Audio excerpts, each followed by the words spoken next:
Je n'étais qu'à quelques heures d'épouser l'homme que je croyais être l'amour de ma vie, quand un rêve impossible a tout changé. Ma grand-mère, décédée 3 ans plus tôt, est apparue devant moi, l'air plus effrayé que je ne l'avais jamais vue. Elle m'a attrapé les mains et m'a donné un avertissement qui résonne encore dans mon esprit aujourd'hui. Annule ton mariage. Réveillez-vous avant le lever du soleil. Va chez sa mère. Vous comprendrez tout. Puis elle a disparu. Je me suis réveillée à exactement 4h12 du matin. Mon cœur battait si fort que je pouvais à peine respirer. Je voulais me dire que ce n'était rien de plus que du stress ou de l'anxiété avant le mariage. Mais au fond de moi, je savais que je ne pouvais pas l'ignorer. En regardant en arrière maintenant, ce rêve m'a sauvé la vie. Je m'appelle Emma Collins et jusqu'à ce matin-là, je pensais vivre le chapitre le plus heureux de ma vie. Dans moins de 8 heures, je devais épouser Mason Parker. Nous étions ensemble depuis 4 ans et tout le monde autour de nous croyait que nous étions le couple parfait. Il était gentil, réussi, charmant et savait toujours exactement quoi dire. Mes parents l'aimaient, mes amis l'admiraient et je croyais honnêtement avoir trouvé l'homme avec qui je passerais le reste de ma vie. Chaque détail de notre mariage était planifié depuis des mois. Pourtant, quelque chose en moi refusait de me laisser profiter du plus grand jour de ma vie. Au lieu d'essayer de me rendormir, je me suis tranquillement habillée, j'ai attrapé mes clés et j'ai traversé les rues vides avant le lever du soleil. La ville était complètement silencieuse et chaque kilomètre parcouru me faisait me demander si je faisais une terrible erreur. J'espérais toujours arriver et réaliser que j'avais tout imaginé. Mais au moment où je suis entrée dans l'allée de sa mère, mon estomac est tombé.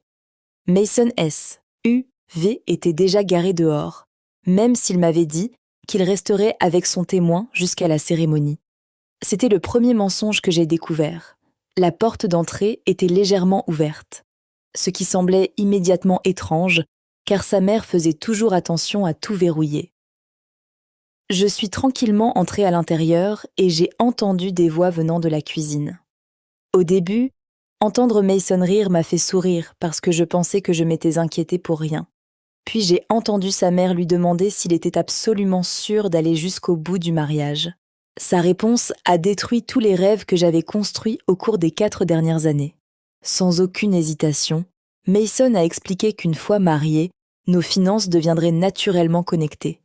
Il a parlé de mes économies, de mon héritage et de la maison au lac que ma grand-mère m'avait laissée comme si elles étaient déjà les siennes. Il a admis que m'épouser était la solution la plus simple à ses problèmes financiers. Sa mère semblait mal à l'aise et m'appelait même une femme merveilleuse qui ne méritait pas d'être traitée de cette façon. Mason a simplement ri et a répondu que l'amour ne payait pas les factures. Il croyait que je lui faisais suffisamment confiance pour ne jamais rien remettre en question jusqu'à ce qu'il soit trop tard. Chaque mot me semblait être un autre morceau de mon cœur brisé. D'une manière ou d'une autre, j'ai réussi à sortir mon téléphone et à enregistrer secrètement toute la conversation. Mes mains tremblaient tellement que j'ai failli la laisser tomber, mais je savais que personne ne me croirait sans preuve. Une fois que j'en ai eu assez, je suis tranquillement retournée dehors. Je suis montée dans ma voiture et j'ai pleuré alors que le soleil commençait lentement à se lever. Ce n'étaient pas des larmes pour le mariage que j'allais perdre, c'était des larmes pour l'avenir que je pensais avoir. Au moment où je suis arrivée chez mes parents, j'avais déjà pris ma décision.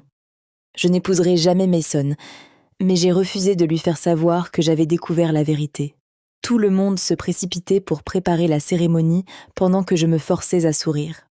Mes demoiselles d'honneur ont ri, ma mère m'a serrée dans ses bras et mon téléphone a bourdonné d'un message joyeux de Mason disant qu'il avait hâte de m'appeler sa femme.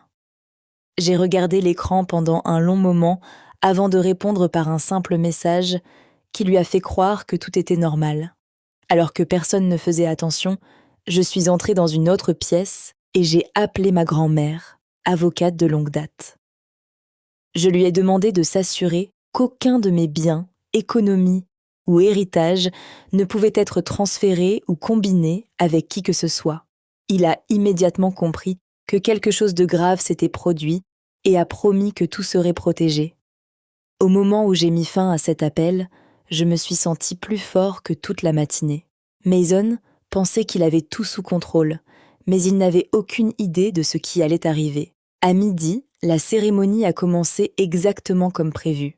Les amis et la famille occupaient tous les sièges, souriant alors qu'une douce musique jouait dans le jardin. Mason se tenait à l'autel, l'air calme et confiant. Quand nos regards se sont croisés, il a souri du même sourire qui m'avait autrefois fait croire que j'étais la femme la plus chanceuse du monde. Maintenant, tout ce que je pouvais voir était un homme portant un masque. L'officiant a souhaité la bienvenue à tout le monde et a commencé la cérémonie. Tout semblait étrangement paisible jusqu'à ce qu'il atteigne la question familière, demandant si quelqu'un avait une raison quelconque pour que le mariage n'ait pas lieu. Sans hésitation, j'ai lentement levé la main et j'ai dit que oui. Tout le jardin se tut. Le sourire nerveux de Mason a rapidement disparu alors qu'il me fixait avec une incrédulité totale. Avant que quiconque ne puisse m'arrêter, j'ai connecté mon téléphone au système audio de la salle et joué l'enregistrement pour que chaque invité l'entende. La voix de Mason résonna dans le jardin alors qu'il expliquait calmement son projet de m'épouser pour mon héritage et de combiner nos finances avant de décider quoi faire de moi plus tard. Sa voix de mère a suivi, exprimant sa culpabilité et admettant qu'elle espérait que je ne découvrirais jamais la vérité. Des halètements se propagèrent à travers la foule. Certaines personnes se couvraient la bouche de choc, tandis que d'autres regardaient Mason directement. Attendant une explication qu'il ne pourrait jamais donner, il s'est précipité vers moi, insistant sur le fait que j'avais tout mal compris et que l'enregistrement manquait de contexte. Je l'ai calmement regardé dans les yeux et lui ai demandé d'expliquer ses propres mots. Pour la première fois depuis que je le connaissais, il n'avait absolument rien à dire. Son silence en disait plus qu'aucune excuse ne le pourrait jamais. J'ai regardé tous ceux qui s'étaient réunis pour célébrer notre avenir, et j'ai tranquillement dit que le mariage devrait être construit sur l'honnêteté, le respect et l'amour authentique, jamais sur des mensonges ou des manipulations financières. Puis j'ai remis le micro à l'officiant abasourdi, je me suis retournée et je suis partie sans regarder en arrière. Chaque pas loin de cet hôtel ressemblait à un autre pas vers la liberté. Alors que j'atteignais le parking, quelqu'un s'a appelé mon nom. C'était l'amie la plus proche de ma grand-mère, une femme qui me connaissait depuis que j'étais petite. Elle s'approcha les larmes aux yeux et me tendit une petite enveloppe scellée que ma grand-mère lui avait demandé de garder des années plus tôt. À l'intérieur se trouvait une note manuscrite qui disait « Si quelqu'un vous demande d'ignorer votre instinct juste pour garder la paix, faites-vous toujours confiance à la place. Un cœur aimant ne devrait jamais vous obliger à faire taire le vôtre. » J'ai tenu cette note près de ma poitrine et j'ai finalement compris quelque chose d'important. Que ma grand-mère m'ait vraiment rendu visite dans ce rêve ou que ce soit simplement sa sagesse qui me guide, une dernière fois n'avait plus d'importance. D'une certaine manière, elle m'avait protégée exactement au moment où j'avais le plus besoin d'elle. 6 mois plus tard, je suis retournée à la maison du lac que Mason avait prévu de me prendre. Au lieu de le vendre, je l'ai restauré pièce par pièce, en le transformant en un lieu rempli de paix au lieu de souvenirs douloureux. Mason a essayé de me contacter plusieurs fois, mais je n'ai jamais répondu. Certaines portes sont censées rester fermées pour toujours. Peu importe à quel point quelqu'un frappe fort. Les gens me demandent encore si je regrette de m'être éloignée le jour de mon mariage. Je souris toujours parce que je connais la vérité.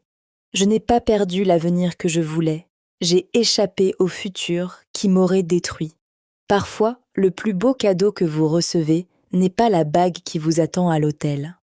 Parfois, c'est la vérité qui vous trouve juste avant que vous disiez oui, vous donnant le courage de vous choisir à la place.